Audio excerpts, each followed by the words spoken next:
The Kingdom of Bhutan is located on the roof of the world, the Himalayan mountain range.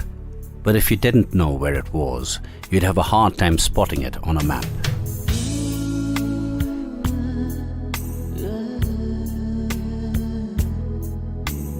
It is a small country of barely 38,500 square kilometers.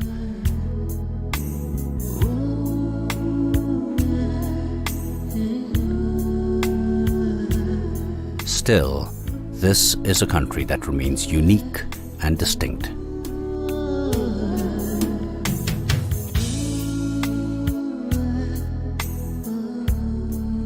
Due to its unique topography and environmental conservation policies, Bhutan is recognized as the world's only carbon zero country. Forests make up over 65% of the land area, so the country absorbs more carbon than it produces. That is why the Bhutanese prefer to say they are carbon negative.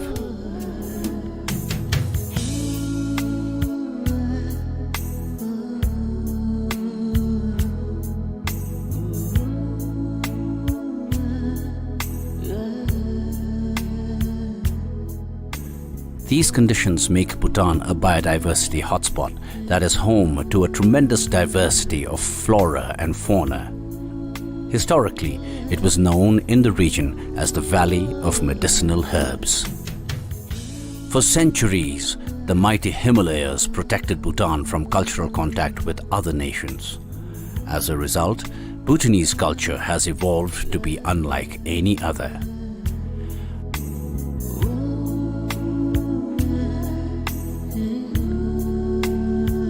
Bhutan is the only remaining Mahayana Buddhist country in the world. Its small population of 800,000 people call their land Trukyul, or the land of the thunder dragon. The rich culture of Bhutan is embodied in its folk songs and music, its sacred mask dances, its religious festivals, the distinctive architecture of its dzongs or temple fortresses, as well as its unique artisanal and cultural traditions. In an age of globalization, Bhutan retains the charm of an ancient world. Bhutanese people are peace-loving and strongly rooted in the philosophy of gross national happiness, which emphasizes a balance of sustainable and equitable economic growth, cultural preservation, environmental conservation, and good governance. For these and many more reasons, Bhutan is known as the Lost Shangri-La and is considered to be one of the happiest countries in the world. Currently, Bhutan has grabbed international acclaim and attention for its successful response to the novel coronavirus pandemic. This success has been attributed chiefly to the timely and coordinated intervention of its leaders.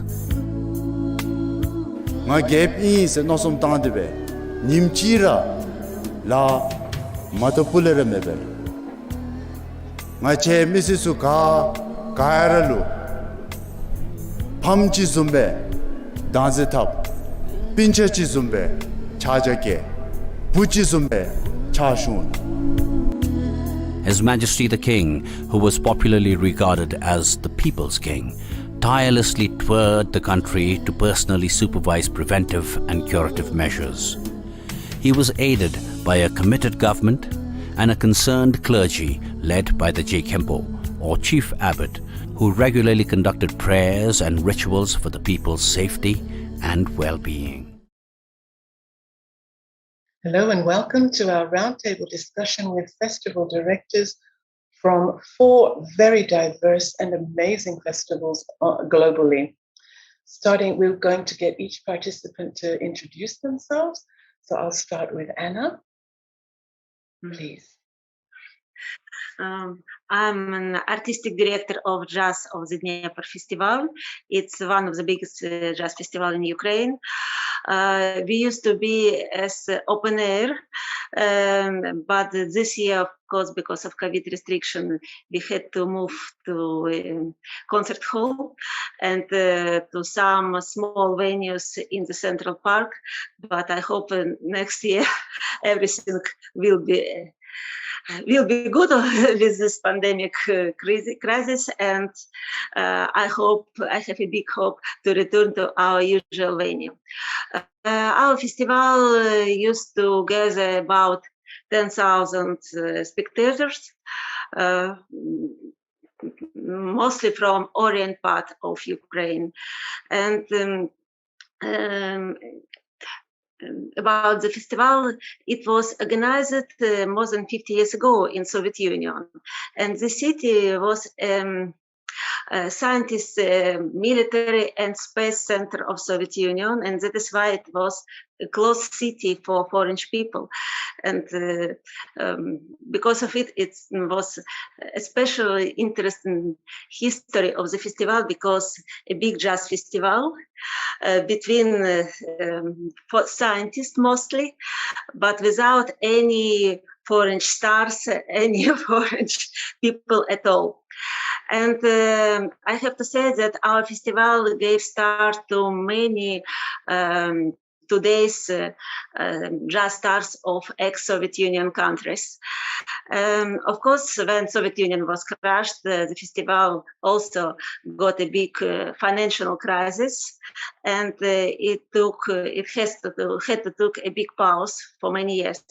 And in 2016, our city government, my city is Dnipro, in past it was Dnipropetrovsk, and the city government decided to reborn the festival, and they invited me to organize everything in this direction. We completely changed the format. We make it international, big open air, and so I can say that Jazz on the Dnieper began a new story in 2016. So maybe that's all for now.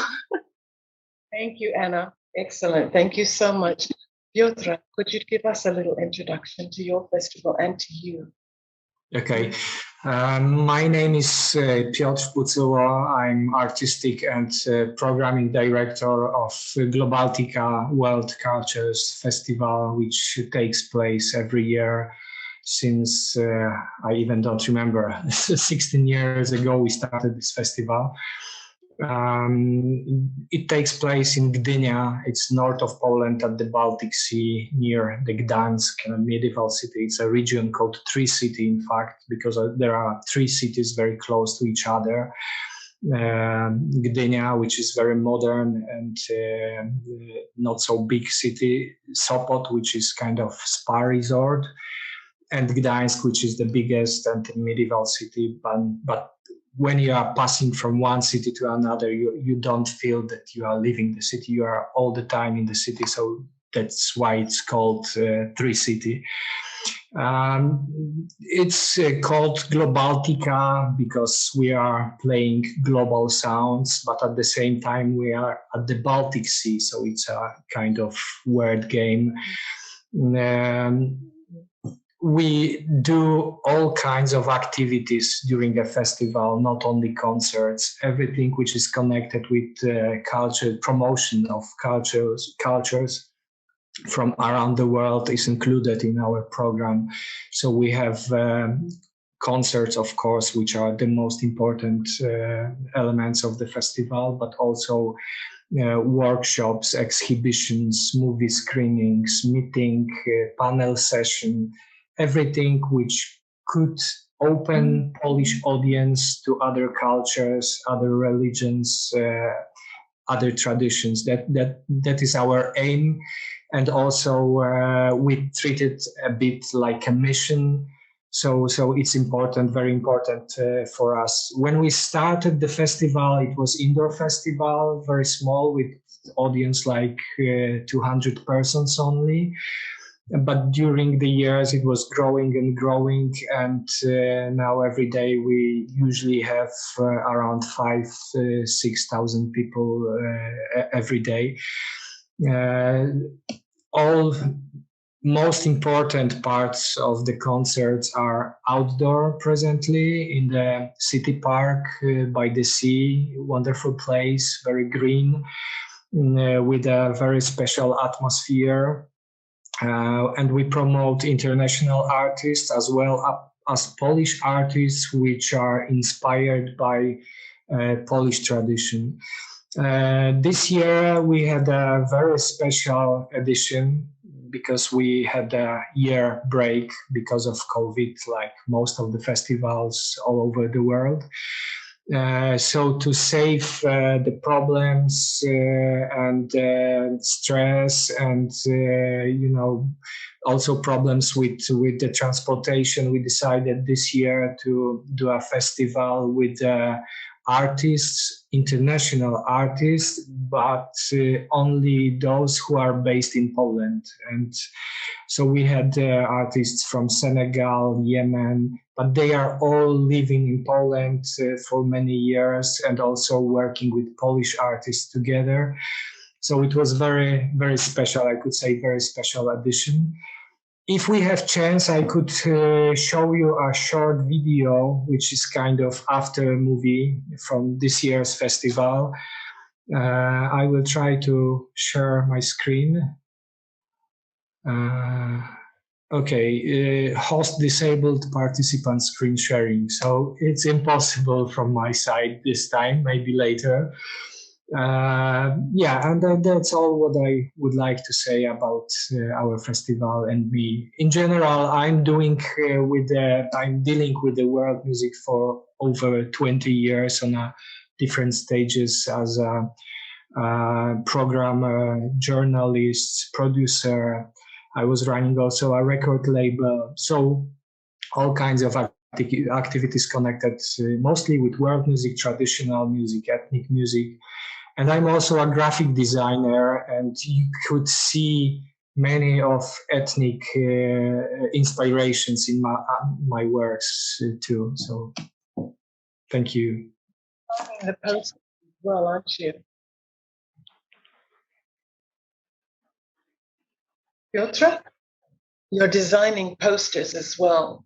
Yeah, I'm designing posters, but I think it's not an issue of our session now, because it's a very, very wide topic, and we could talk about the identities, graphic identities, also for festivals, for artists, maybe on a separate session, I think, because it's a very, very big topic. We may touch on it again a little bit later. So I've just okay. Thank you very much. And Arnaud, please introduce yourself. You can hear me now, I hope. Yeah, so to jump from posters, and you can see my background now. This is the logo of our festival, the Tong Tong Fair and Festival in The Hague. My name is Arno Kokoski de Forchot, and I'm the international manager of this festival. As I said, it is in The Hague, the Netherlands. It started more than 62 years ago now. This year we would have organized the 62nd edition, but also due to Corona, we couldn't do it. So next year will be the 62nd edition, hopefully. For me, it's an honor to be part here at the Hidden Kingdom World Music Festival from Bhutan, a country in Southeast Asia, South Asia. Lots of countries we work with. The Tong Tong Fair is a meeting between East and West, and mostly we invite artists from Indonesia, India, Malaysia, the Philippines, Vietnam. But Bhutan, I can't remember that we ever had artists from Bhutan. Our festival has, of course, music, world music, but also jazz, country, Hawaiian music, modern, classical, and ethnical music. So it is very diverse. Our festival is from 11 days non-stop, has a program from 12 o'clock a.m. till 10 o'clock p.m. So it's quite huge. The program is in different parts of the tents. I will show you a picture of the tents if I can find it. You can see in my back, that's the festival. It's all in tents, and every tent has a special theme. So this is the food area. There are also cooking demonstrations. Can you see it? That I do my, no, I point it with my, but you can't see that I do that. And in the huge tent, there's the main stage, the Tong Tong podium, where all the main performances are. And in the smallest part, there is the entrance. There are also exhibitions on Indonesia, on our history. The history of our festival starts also by people, the organization 63 years ago, started out from our colonial past. We are all born out of mostly Asian and European ancestors from the colonial past of Indonesia. And lots of us moved to the Netherlands. That's why we are in the Netherlands. Mostly we receive 80,000 visitors a year. So in 11 days, 80,000 visitors. That's also because we do have a huge fair where you can buy beautiful stuff, but there is also a huge food court with mostly Asian, Indonesian food. For now, I think that's enough for the introduction. Thank you, Arno. Thank you very much. And we'll go to Brahim. Hello, Michelle. Hello, everyone. It's an honor to be with you in this session, to participate in this wonderful festival in Bhutan virtually. Well, I'm Brahim El-Maznet, director of Visa for Music.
It's I will present two events because I organize a summer festival, Timitar Festival in Agadir in the south of Morocco, and a music festival, a conference here in Rabat every year in November, the third week of November.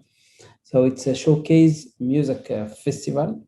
Every year we receive a selection of artists and delegates from all over the world, especially from Africa. It's one of the biggest showcase events here in Africa. We start this event in 2014, and we receive every year around 1,000 proposition. We have a jury every year who select around 40 to 50 bands to perform from Africa and from Middle East, but also from all over the world. So we receive also around 1,200 delegates from all over the world, which is probably one of the, or probably the biggest conference here in Africa. We also organize a lot of workshops, conferences, debates, speed datings, etc. The other event is Timita, which is summer festival in three big places in Agadir, in the south of Morocco, dedicated to Moroccan music, especially Berber music from the south, but also world music from all over the world, urban music, also some pop music. So it's probably the biggest event in the south of Morocco. We receive around 500,000 audience every year. One of the probably big events in our continent in Africa. So those two events are probably now two main big projects here in Morocco. Of course, because of the COVID, Timita didn't happen last year, even this year in July. We cross fingers for next year. Visa for Music held last year in a digital edition, but it was one of the big digital festival in the world, because we've been followed of thousands of audience in Morocco and abroad, and we produced the videos for every artist. So you can take a look on our platform Visa for Music, YouTube or Facebook pages. So it was amazing. For the next edition in November, we cross finger to organize it live and digital, both. We want also to put under light the new generation of artists and the project who was born under the COVID situation. So it's important to organize this kind of sessions to exchange probably ideas how artists to be back on tour soon. Thank you.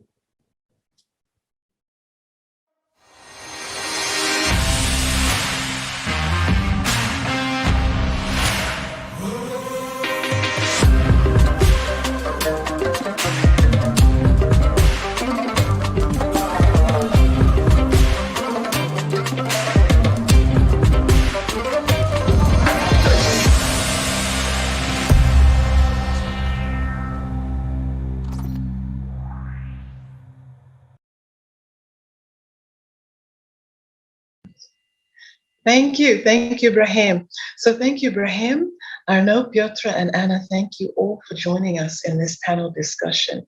It's part of the inaugural annual Hidden Kingdom World Music Festival in Bhutan, as was previously mentioned, and it will be featured in this program, which is running right now. We at Music Connect Asia have partnered with them and are providing curatorial and programming assistance. We'd like to specifically look at the presence of Asian artists and the performances in your festival. How predominant are they, if at all, and why not? And can I go back to Anna, please?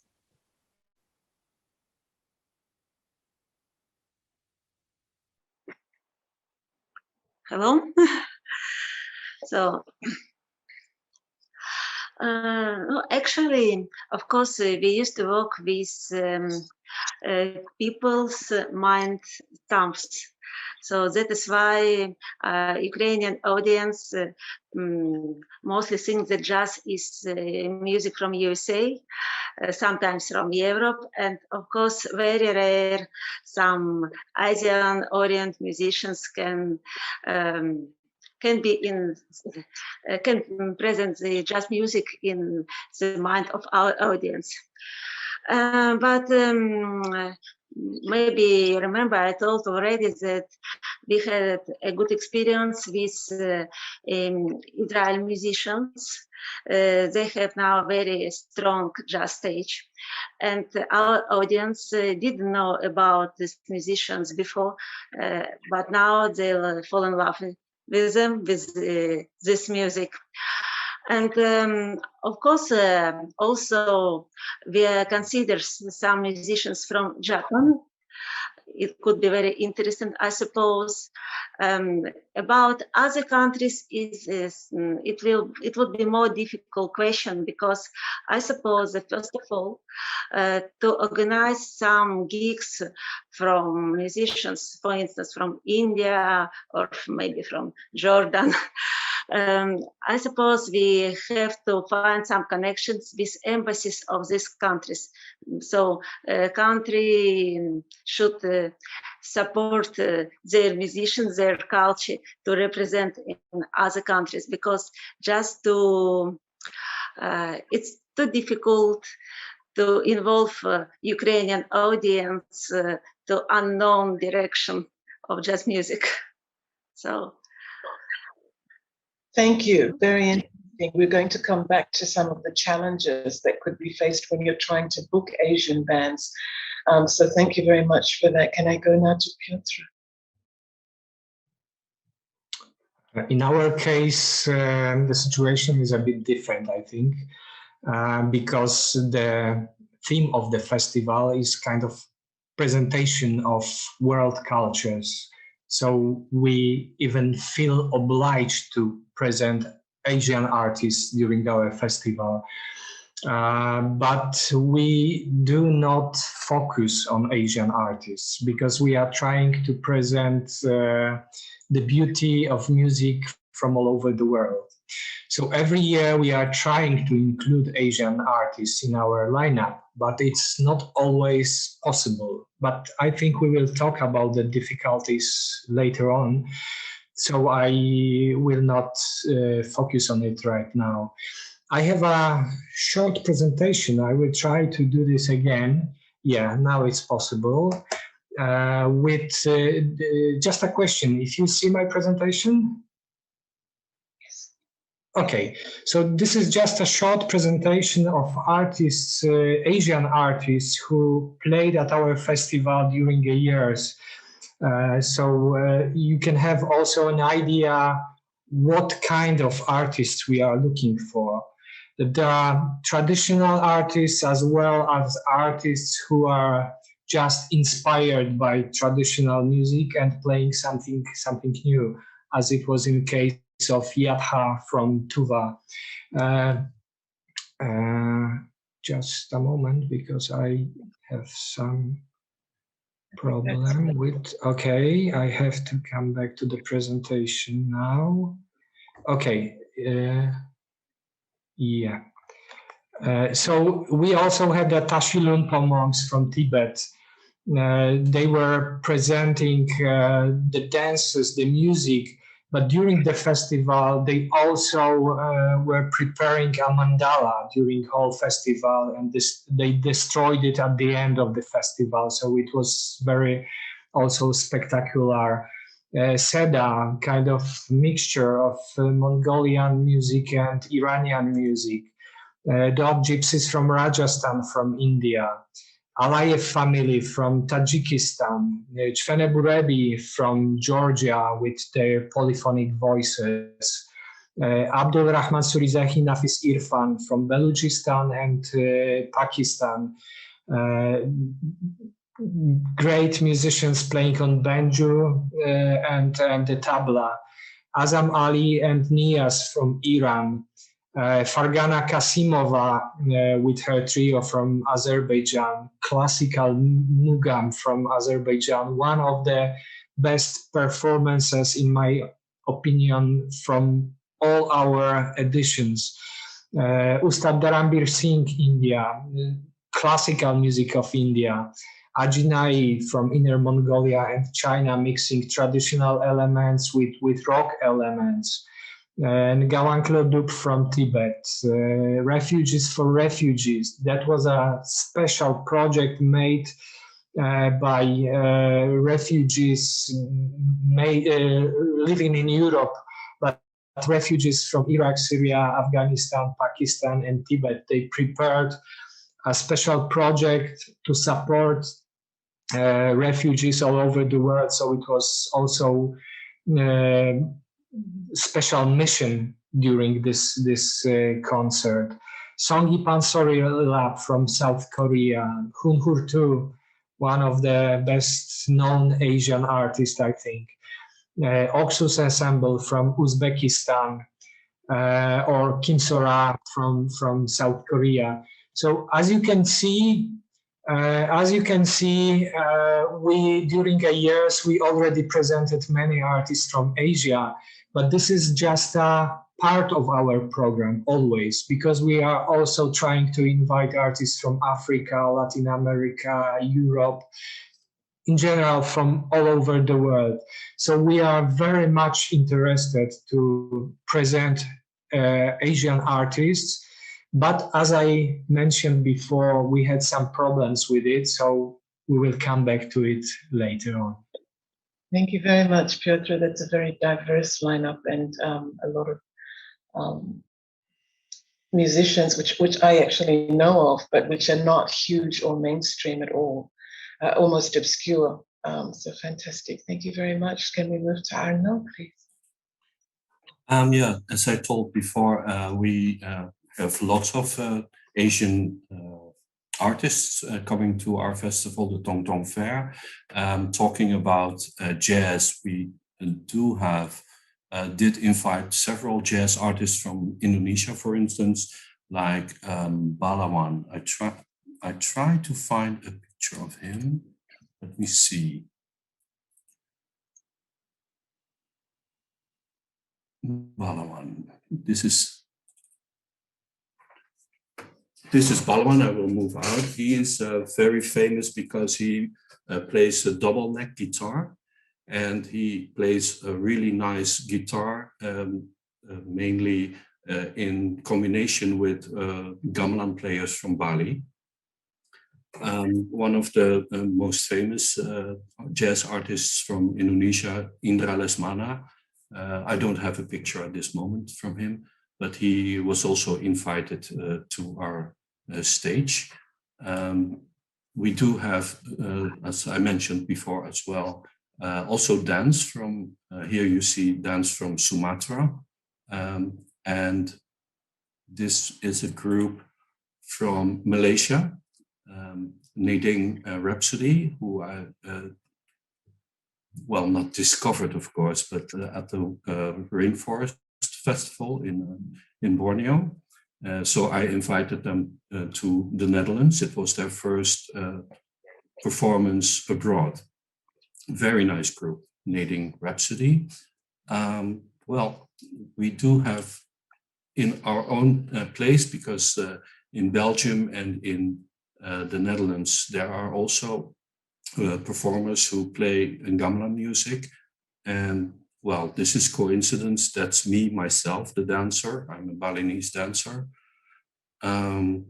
specialized in Balinese dance. We do have also Pencak Silat, which is an art form of the martial arts. And this was from Java.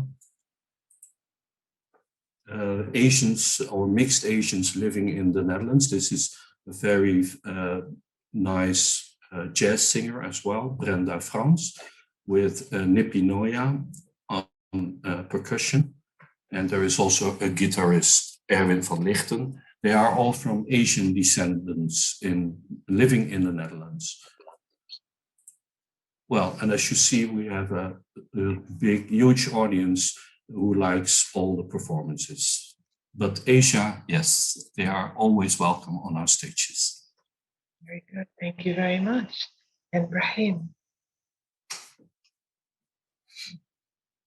Hello again. Every year we receive the artists from all over the world and from Asia at two festivals. Of course, our festival, our summer festival, Timita Festival, we receive artists who are in tour in Southern Europe because of the distance. It's sometimes a lot of investment to come just for one gig. So artists who are on tour in Europe take contact with us or their manager to tell us that they are around at the same period. So it's more easy for us to invite them, but it's very important for us to know that they are on tour. That's why we are working on a network with a Forum of Worldwide Music Festival and other events. That's why we organize Visa for Music to know each other and to talk about who are the artists who are on tour at our period. Of course, for Visa for Music, it's a platform. It's a conference. So some institution promote their artists like Korean institution. They push their artists to be known and to be presented abroad. So we received many artists from Korea, of course, from China, from India, at Timita Festival, and also at Visa for Music. We receive also Asian artists who live in Europe, in diaspora, because we should not forget there's a very important diaspora who live in England, who live in Europe, and some of them, they are great artists, and so it's important also to receive them. But or professional music in Asia, that it's very important for us who live in Africa to know first, because it's very important to promote their art in our regions, to know when they are on tour, to come to Visa Music. It's a free big event where they can meet a lot of promoters from Africa, from Western, Eastern, South, North Africa.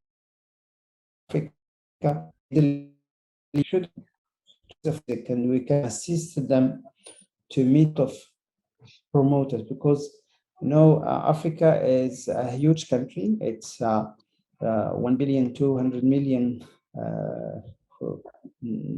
person. It's a lot. It's a big music market. A lot of events born now in Africa. They should come to Visa for Music to meet these people, to know these events, and probably to promote Asian artists. It's sad that we don't know a lot of amazing Asian artists in our region. So I would love to receive artists from Bhutan, from Indonesia, from Malaysia, from India, from Japan, from China, but we should know them. I travel as I can to these countries when I can, but I would love also to know more about what's happened in a music business in Asia. Thank you. Thank you. It does go back to connection and networking, communication is vital, so that there are festivals. And then, of course, when we go to a festival, when we're performing, we're meeting people. We're automatically networking. That just happens automatically. But when the festival opens up and becomes very much like a music fair, that's when we can start to communicate clearly. I think we've touched on the overlap, I think, is also an extremely important part of what we're talking about. If you have Asian musicians based in your location, it makes sense to hire them and get them on board. And then, of course, they have connections and they start to feed more information to you. And you can, as and when things open up, you can start to bring more people in from outside. But if they're located there, obviously that is a huge thing. And the sharing, if somebody comes to the Amman Jazz Festival, for example, they usually are shared with Egypt and Lebanon, like the countries that are close to that host country. So going back to the challenges, I'd like to go back to you, Anna, just regarding challenges. Let's talk about, I guess, communication networking is a challenge, but is also something that is being addressed and is opening and is working. Even just in this small panel, I've seen bands that I thought I was the only one that ever watched on YouTube. But actually, you guys are booking these people, and they're from very far and remote places. So let's see, what are the challenges when you're doing things like that? Anna, do you have something to contribute to that? So, no, actually, I used to find some new names, some artists, absolutely accidentally. So, of course, I used to work with some agencies and get their offers. Also, I paid a big attention to my colleagues, to other festivals, and check who performs at their stage. Of course, I used to read jazz magazines.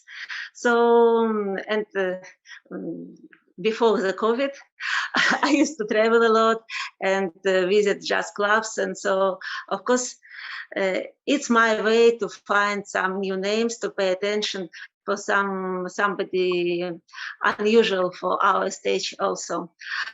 So even I had an experience to find an artist just by YouTube video occasionally. I saw a great French singer with American and Jamaica roots, and then I found her, and so she performed at our festival a few times.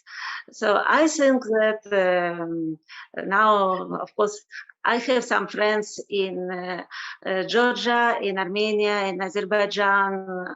I used to be in connection with Lama, and of course I check all the lineups of their festivals and try to imagine how this or another artist can perform at our stage for Ukrainian people. But of course, the main problem always, not only with Asian artists, it's a budget of festival, it's funding, it's some opinion of founders of the festivals. So very, very many difficult points in these questions. But of course, that's why we have to work with right promo, with good promo, with some materials. So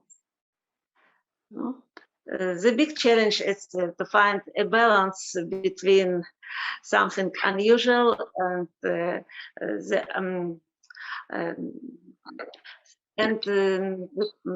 ability to people to accept something new. Excellent, thank you. And can we go to you? What? So can we have everyone just commenting on this, if you don't mind? Let's all just talk about this. Let's talk amongst yourselves. You can unmute yourselves. Okay. So please unmute yourselves and let's just discuss this as a group. Yeah, for me, can I say something about it?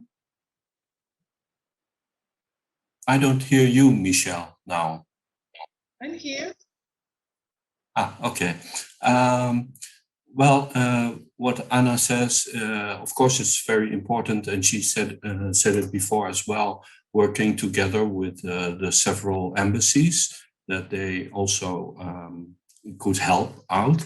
My experience is also that the artists themselves sometimes can find sponsors themselves. They are in contact with banks or well, of course, in the Netherlands, it's not allowed to work with cigarette brands or alcohol or things like that, which makes it quite difficult because there's the money, of course. But lots of artists found sponsors themselves, or private sponsoring, or through banks, for instance. Okay, so sponsorship is a big one. You need sponsorship, and in your case, not from alcohol or cigarette manufacturers. Not allowed.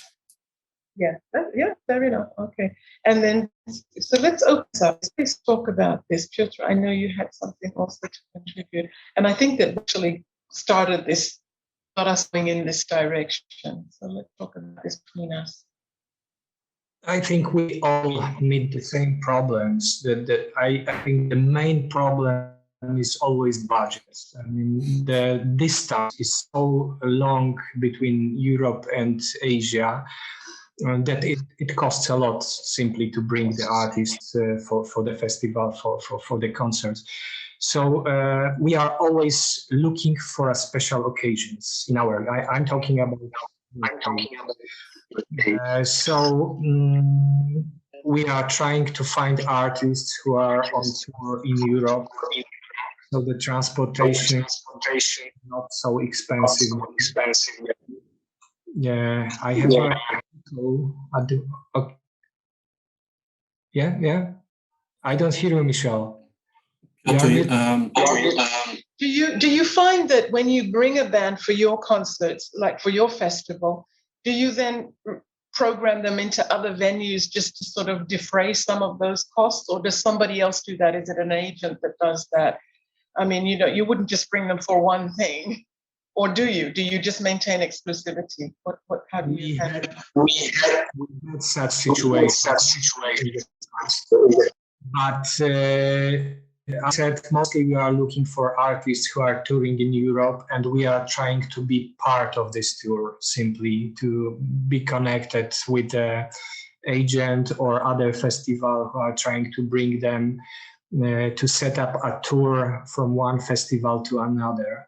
We also thought about the possibilities to do similar things in Poland, but it's unfortunately impossible because we have a few very good world music festivals in Poland, but they are all organized in a different part of the year. So it's impossible to share artists.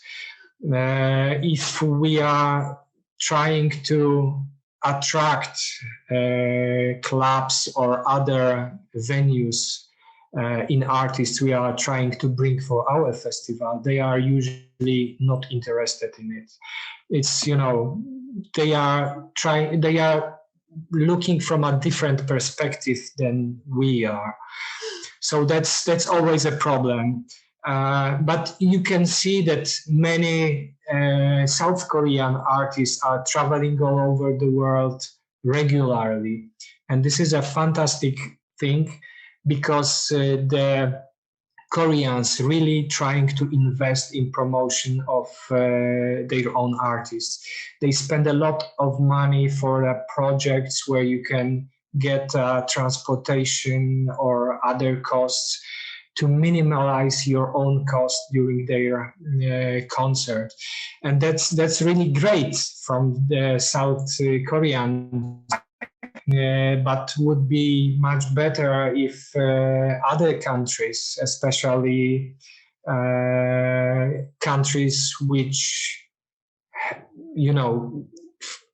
should have money for the promotion of their own artists also would like to invest in the promotion of their art. So it would be also useful and very helpful for the organizers of concerts in Europe.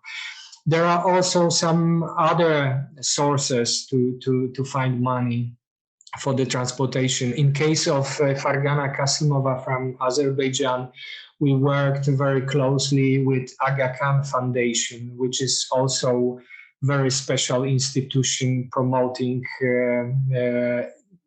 in this case, artists from Islamic world.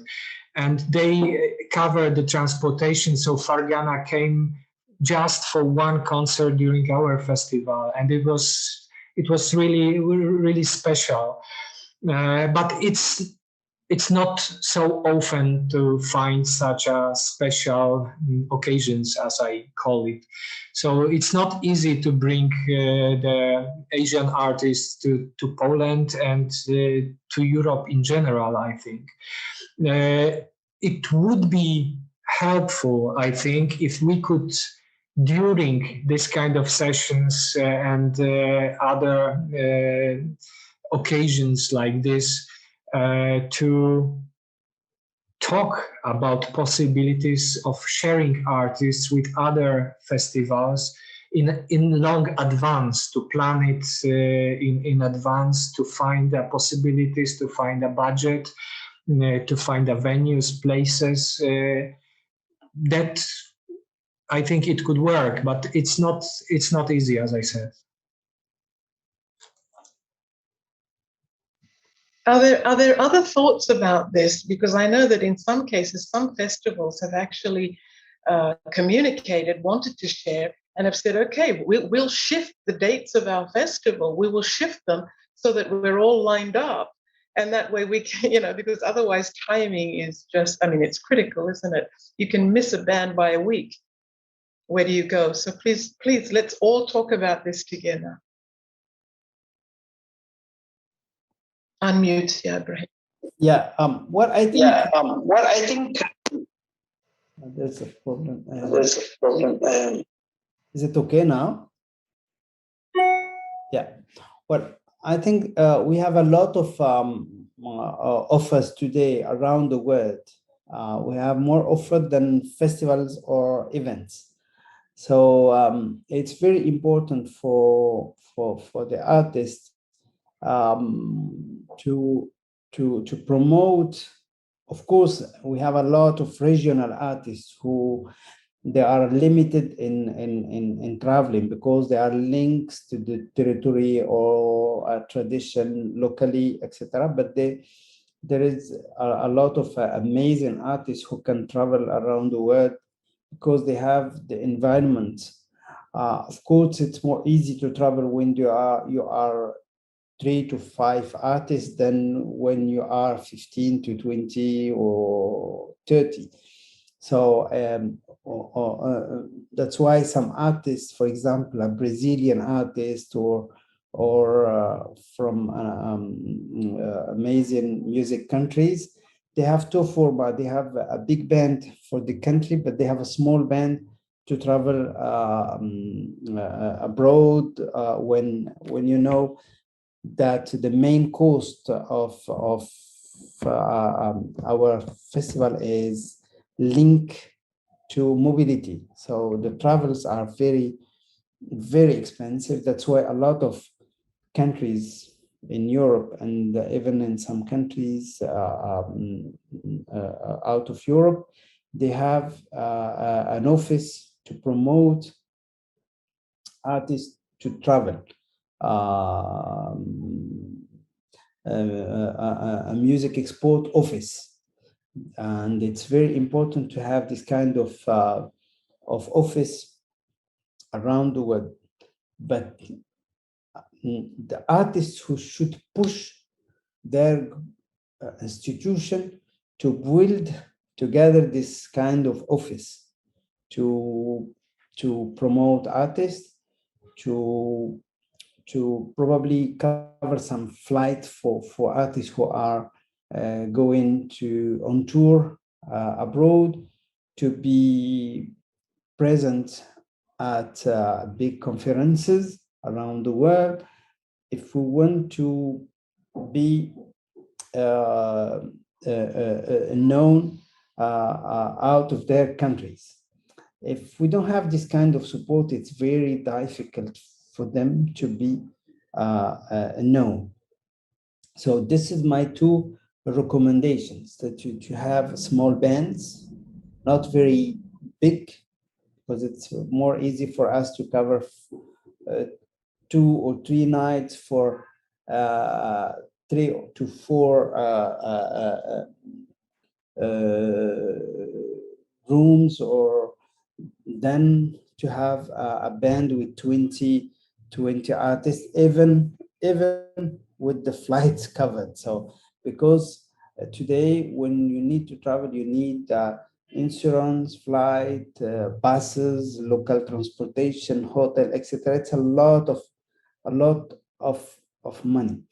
And for this kind, when you have a small band, you can get more money in fees than when you are a big band. So I think the music business, we have 2 or 3 experience who are very interested in Europe, especially the Korean, South Korean experience is very very interesting. First, they organize big conferences. So delegate as me, for example, we discovered a lot of amazing Korean artists in Korea. If we've been not in Seoul or Ulsan, or we will not be able to know the music scene in this amazing country. So probably other countries should develop this kind of platform, should of course develop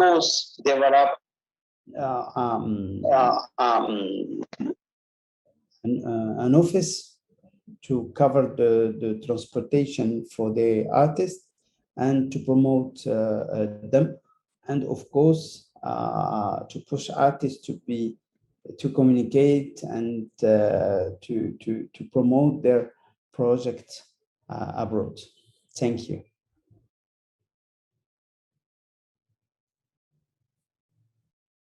Thank you very much. We've got less than 10 minutes, everybody. Personally, I'm a huge fan of collaboration. I think it's great when you just bring in one person and pop them in with your local musicians and create some collaborative work, as and when possible. It's not something that can be done all the time, and it's not something that works for all musicians. But I think that's also another great way of just expanding everything. I'd like to sort of wrap up, because I think we could go on. I personally could go on listening to you for the next 2 hours, but I know that you don't have that amount of time. So can we wrap this up, just focusing again on Asian artists, challenges, just the things that we've talked about, or just commenting on what has been said by each of you? And please, all together, thank you. Thank you very much.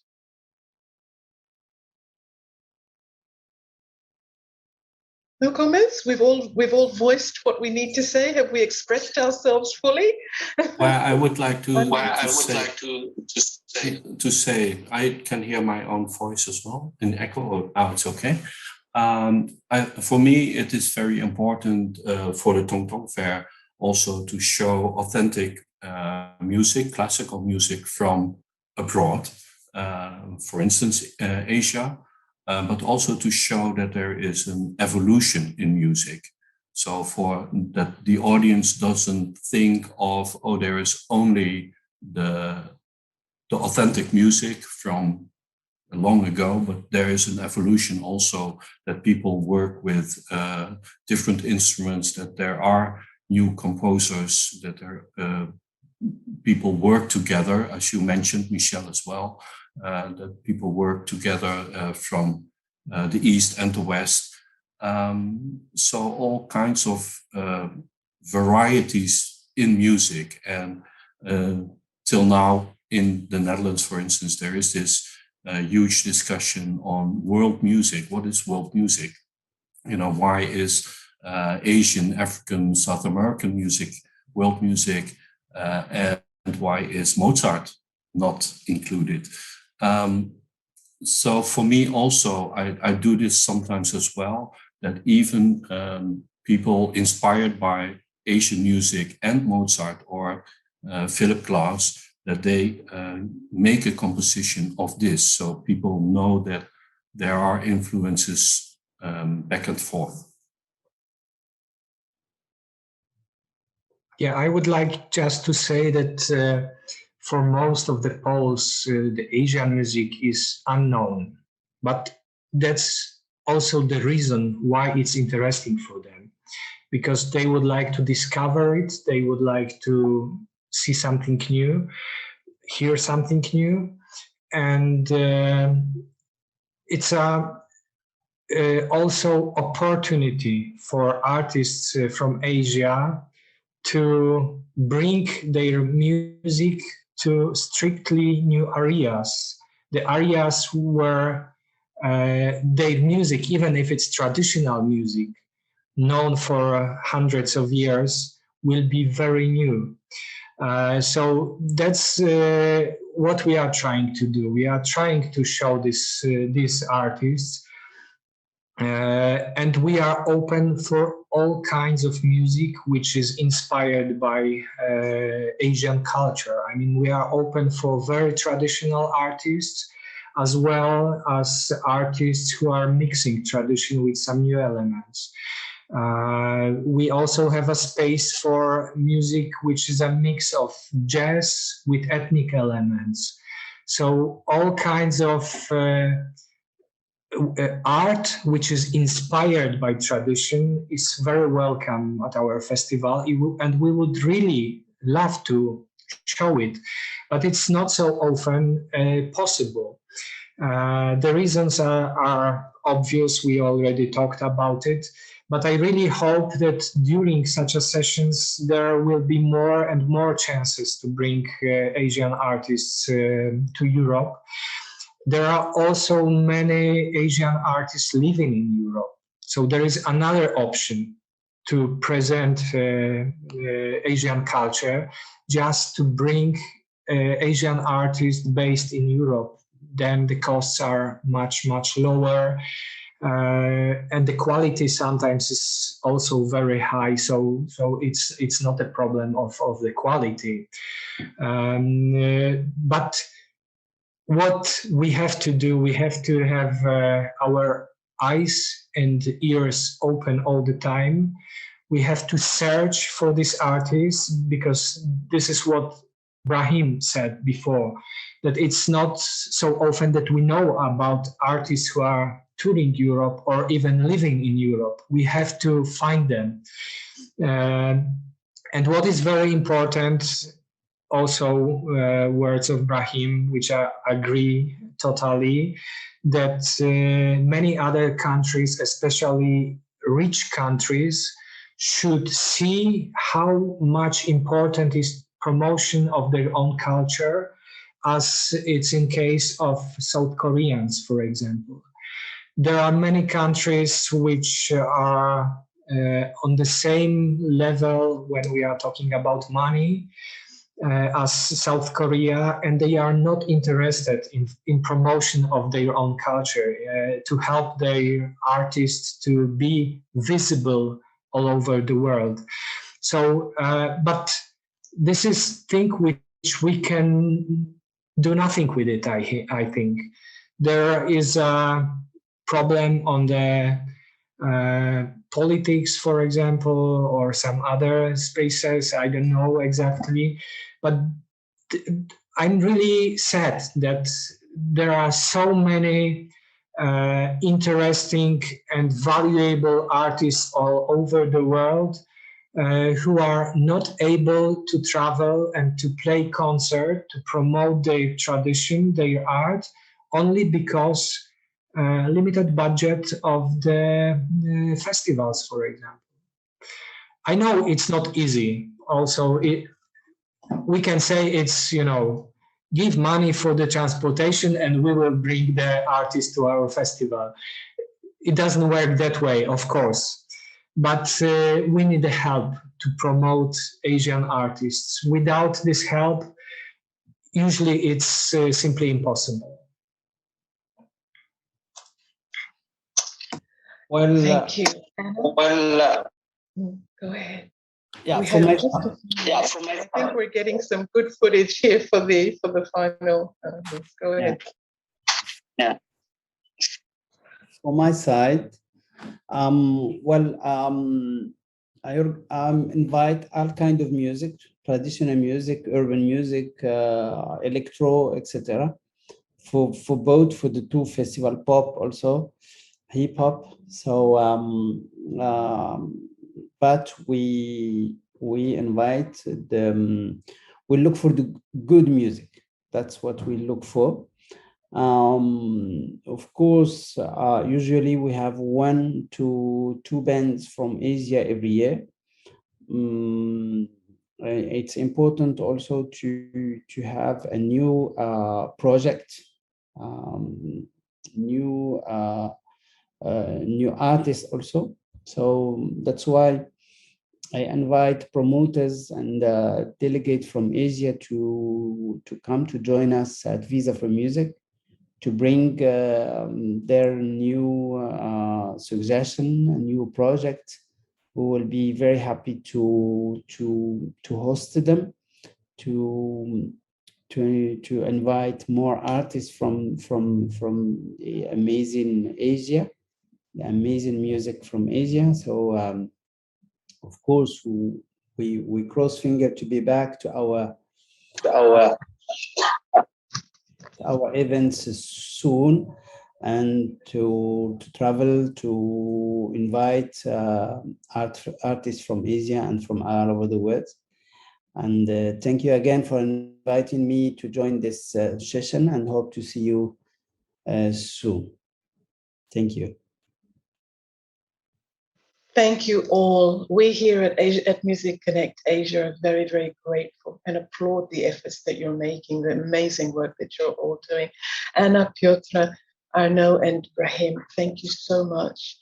And thank you to Hidden Kingdom World Music Festival. And we